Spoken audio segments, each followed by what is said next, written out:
Nous sommes un peuple auquel on ne reconnaît pas ses droits. Je ne peux ni comprendre, ni accepter que le peuple français reste indifférent. Bobandi mosala bien eza kokende bongo bolingi bokoma kaka pene ya libongo basu ekoma français beba ke ba femme na Congo bazali violé il faut pas quitter donc c'est de pleurer ah oui il et l'équipe Congo té bitumba la biso eleki yango alors le minute bandi kolanga to telema to continuer bitumba les Congolais fidèles internautes bino bolandaka émission na bino RDC la grande puissance sur RP Bijou.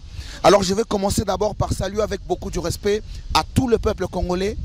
Oh, bah ça la confiance aux représentants légaux. Alors mesdames et messieurs, vous qui nous suivez de partout, aujourd'hui nous nous retrouvons devant l'Assemblée nationale à l'occasion de la journée de la femme, où la femme congolaise s'est entendue, c'était dire de se réunir devant l'Assemblée pour toujours faire entendre la voix de la femme et cette femme qui est violée en République démocratique du Congo.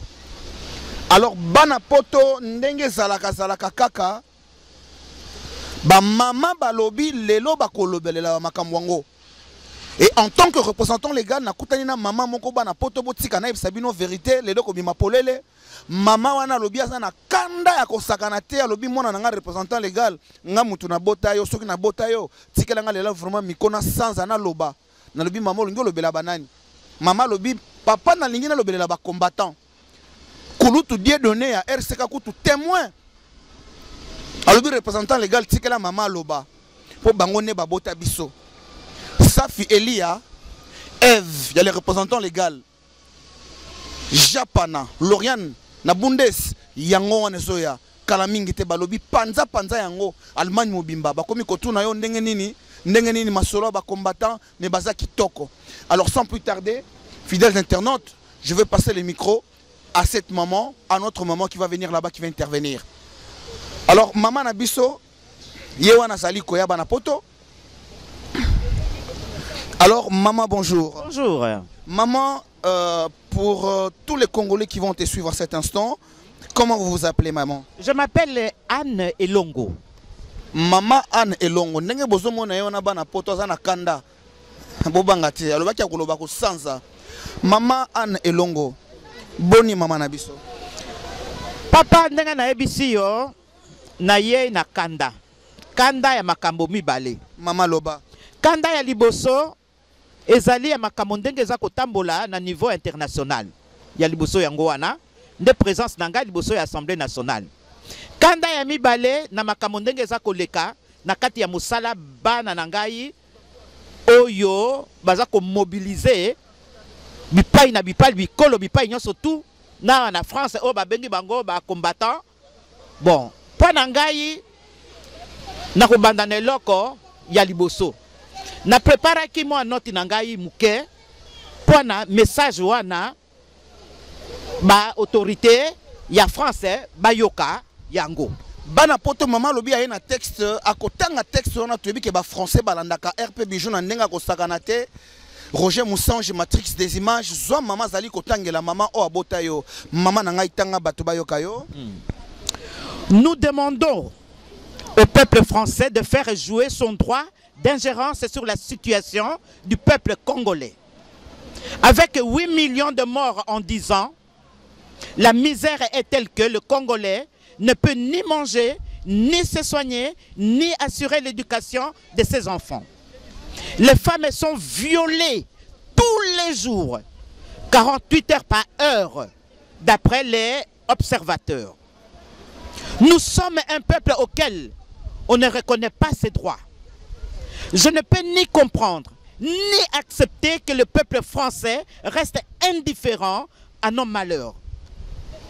Le Congo et le peuple congolais, en particulier celui de France, veut travailler avec la France dans la paix, la justice, la liberté, l'égalité et la fraternité. Notre présence ici est un appel à l'aide. Aidez-nous à mettre un terme à cette situation. Je m'adresse aux autorités français, au gouvernement français.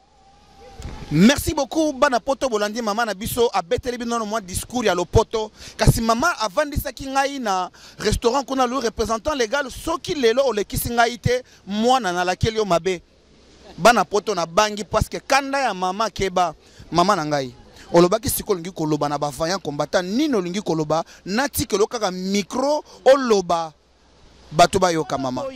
Merci. Bato bipai na bipai babandi koya pona koya kokota kosangana na bana po mosala ekende liboso na koloba lisusu ceci ba opposition ba parti ya opposition mosusu elongo na opposition ya Tshisekedi basi basangani bango nyonso bakoma eloko moko contre oyo babengi kombo Kabila oyo tolingi yete na mboka na biso oyo to boy tolingi koyoka ye na mokete mosala wana ezali ya te a libérer mboka na biso sikoyo boye toza komona banungundungu makambo ya pamba pamba oyo eza na sens moko te esika surtout bato bazalaka koswana ezangaka te bapense le mosusu kokoyala ndenge moko te mais yango moto koko boma mosala oyo bana bazosala te eloko oyo ba combattant baza kosala ezali institution moko ya to entreprise ya moto moko to nini te ezali pona ekolo yango nini ekolo na biso RDC oyo ezali na kati na souffrance ezali eloko ya moto moko te yango défense wana toza ko bunda lelo yo boye biso nyonso tu bato mingi pe bayaka wana bazali na bango pe ba combattant te mais bazo sangana pona cause moko. Alors, naza ko senga na bino bana nga mama na bino moto na bota bino bo bandi mosala bien eza ko kende bongo bolingi bokoma kaka pene ya libongo masu ekoma boya kozinda makambo eya kobeba alors botika biloko wana bo se rassembler bo moko ezala bo limbo ezonga ya makasi bo mipesa penza kilo oyo koki bo pesa de tout ndenge bo mesana bo zongisa mosalo boza kosala pona ko défendre mboka na ndenge bo mesana. Alors ma polémique ya papa mba wana ça nous intéresse pas tolingi to kate tonini o eleki na yango na ebite bolingo ezali pour ça que bozaki na bolingo entre bino te bolinga bokoma na niveau yo bino bokomi na yango te bo sangana bo benga bandeko mosusu ya bipai na bipai bo sala bloc bo longola esprit ya te oyo boye na kati ya combat oyo boza ko défendre ekolo ezali likambo ya oyo mokozi to oyo kuna nini te botika biloko na bino wana oyo ya te voilà oyo to longola ye oyo kuna to tia ye pa boye oyo kuna ba changer bo bebisa mosala. Alors so bo bebisi mosala boye bakate bozali ba responsable ya ba millions bato baza ko continuer ko kufa kuna parce que baza ko compter na bino na kati ya esika soki lilala moko eza ya kopola bo longola lilala wana bo bwakanga pa mosusu de façon que oyo nyonso tu ya malamu etikala kokola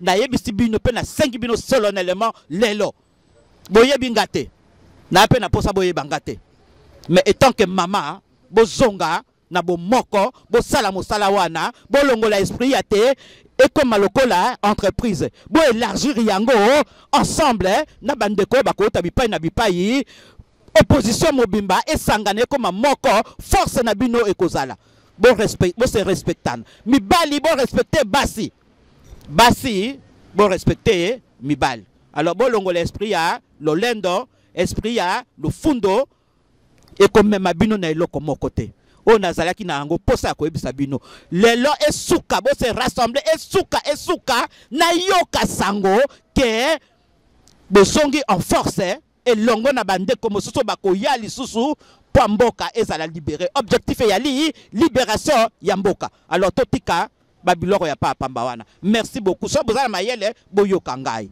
Alors bana poto mama oyo avant to kutana na ya bisaki ngai ke représentant les gars na lali 3 jours naza ko comprendre te na mutu ya mbeto nazo mona mutu azo temelanga moindo melamba pembe na yebisi mama tango mususu esprit ya prophète mvuluzi yango bomoni mama ye kolobelela mama Congo Rex Kazadi Kulutu Sheli ya Wendo Kulutu Guy Gérard Ris Mokongo Kulutu Dieudonné Martin Sali, Maman Grace, Commandant Niaou, vous avez belé partout dans le monde entier. Tobo sanité ba combattant à Marseille, Janka, yo lobi ke Mikolo représentant légal aux autres des na Mupandi pour na masolo, binomo boyebi. Alors, lelo lisusu nazo pesa bino sango. Bonjour monsieur le député. Bonjour. Aujourd'hui la communauté congolaise, surtout en particulier aujourd'hui, comme c'est la journée de la femme. Aujourd'hui, ces femmes qui sont dehors tout le temps, hiver, il fait chaud, mais apparemment ces femmes congolaises ne sont pas entendues. Alors qu'aujourd'hui, dans le monde entier, on fête la journée de la femme. Mais ces femmes réclament, ces sœurs, leurs mères sont en train d'être violées, massacrées dans leur pays d'origine. Mais pourquoi ce silence de la part de la République française? Alors, d'abord, je voudrais dire que je suis très sensible à ce que vous m'expliquez, notamment à cette journée de la femme ici en France. Je suis même très touché par votre engagement, par ces femmes qui parlent de leurs sœurs, de leurs filles, de leurs mamans pour certaines. Et je voudrais dire que je me sens très touché, très concerné et que je vais agir. Je vais saisir le ministre des Affaires étrangères après le document que vous allez me remettre et je vais saisir aussi les instances de l'ONU et je continuerai et j'insisterai beaucoup parce que le viol qui est employé comme arme est un véritable désastre humain et c'est scandaleux que personne ne dise rien, d'autant que votre pays est un pays riche et j'imagine que pendant ce temps il est exploité d'une manière qui n'est pas digne. Donc en tant que député français, ça m'interpelle, ça me parle et je veux vous aider. Et que diriez-vous par rapport à la presse française? Parce que ces femmes, ce peuple congolais, ont milité pendant tout ce temps, pendant moins de 2 ans. Et que ça, c'est... ils vont parler en fait concernant la politique congolaise. Pourquoi vous posez la question? Vous êtes un député français. C'est la France aujourd'hui qui a soutenu le pouvoir qui est resté en place. Il y a des élections qui ont été truquées et que le monde entier a vu parce qu'il y a eu des observateurs du monde entier qui n'ont pas pu parler de la vérité. Et qu'aujourd'hui ces Congolais disent que la France a soutenu ce pouvoir aujourd'hui oppresseur en République démocratique du Congo. Si ces femmes s'associent à vous, est-ce que pourriez-vous vraiment les soutenir jusqu'à ce que leur voix soit entendue au niveau de l'Assemblée nationale et au niveau du peuple français, que le peuple français soit au courant de ce qui se passe dans leur pays d'origine ou pas? Alors bien sûr, moi vous savez quand je commence quelque chose, je vais très loin et je vous soutiendrai de toutes mes forces. Je vous soutiendrai auprès de mes collègues, je vous soutiendrai auprès du gouvernement français, je vous soutiendrai auprès des autorités internationales. Bien entendu, je n'ai pas les moyens de changer tout à moi tout seul. Vous me parlez de la presse française, moi je ne peux pas apporter de jugement. Je pense que ce qui va saisir la presse française, qui est une presse très sensible, je crois, c'est précisément des actions comme celles que vous conduisez, pour que des gens comme moi sachent et puissent leur dire. En tout cas, j'adresserai un papier aux principaux titres de notre pays, de notre journal, pour leur dire que je vous ai rencontré et pour leur raconter ce que vous m'avez dit, en leur donnant aussi vos coordonnées pour essayer de mieux faire connaître votre lutte. En tout cas, merci beaucoup et à tous les Congolais qui vont vous suivre sur RP Bijou. Qu'est-ce que vous allez leur dire par rapport au sentiment que vous avez à ce peuple aujourd'hui? C'est vrai qu'ils vont ressentir votre sentiment que vous avez envers ces peuples. Qu'est-ce que vous aurez à leur dire, ce peuple qui vont vous suivre à cet instant? Moi, je voudrais dire que je suis très sensible à ce qu'ils vivent, comme à tous ceux qui connaissent des violences, tous ceux qui sont touchés, brisés dans leur vie et dans leur intimité pour ces femmes, ces enfants, ceux qui ne peuvent pas se défendre. Et je leur dis courage, vous serez entendus, moi je m'y engage, je ferai de mon mieux, je ferai tout ce que je peux, n'ayez pas peur, continuez à vous battre. Et nous allons faire en sorte que votre combat ne soit pas seul, que votre combat ne soit pas isolé, et que vous ne soyez pas condamnés, mais qu'au contraire, vous ayez droit, vous aussi, à votre printemps de liberté. En tout cas, merci beaucoup à tout le peuple congolais. Le plaisir avec les Nous avons des slogans qui se disent Ingeta. Est-ce que vous pouvez répéter avec nous Ingeta? Ingeta. Ingeta. Ingeta.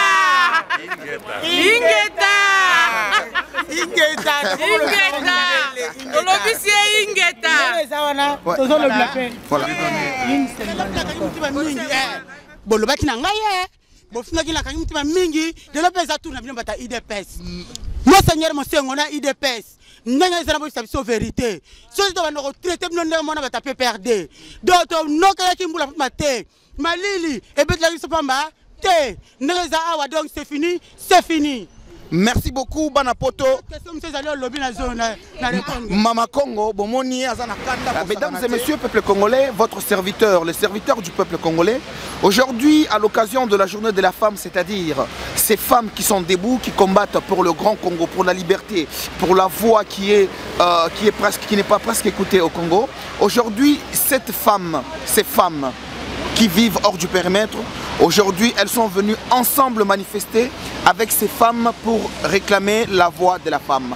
Alors, yebo yebiye, moi nabino, maman nabino, grande sœur, petite sœur nabino, alobaka toujours pour namabela bakoko, bakobomae, akoti kakate, timukolo, prophète Foulouzi, akoyokae. Mama Congo, bonjour. Bonjour, représentant légal. Mama Congo, le lotomonio awa liboso ya Assemblée nationale mbileza kotonda toujours naza sur le kola baeba ki mikolo bino bakomi ko benga bino ba mvuluzi bokoya ko réclamer la journée de la femme. Alors lelo olingi kolobanini à l'occasion de la journée de la femme Mama Congo. En tout cas le vraiment ezali journée de la femme. Toye awa na Assemblée nationale. Les Assemblées nationales ya France ya mboko to vandaka. Ba femme na bangonde bazana baza respecté, baza donc très bien. Mais bazo tika kaka journée de la femme, bazo continuer à améliorer journée ya ba femme française, bazo continuer à améliorer ngo. Mais biso to komi na tana niveau mon côté oyo ke to koka na bango. Yango to monique bangonde baza wana. Bango baza ko participer na violence. Ils ont salé à Congo. Ils ont participé à la violence, ils ont salé à Mboka. Ils ont participé à la violence. Ils ont continué à faire maman la journée de la femme. Il faut manifester devant les Français. Les femmes na Congo, ils violées. Il faut violer Mboka. Il faut violer le monde entier. Particulièrement à Congo, place 48 femmes sont violées par heure. Par minute, même par seconde. Il y a un manifester. C'est comme Mama Congo, na balandaka émission à Bafaya combattant na RP Bijou, na moumbu na ya peuple congolais représentant légal.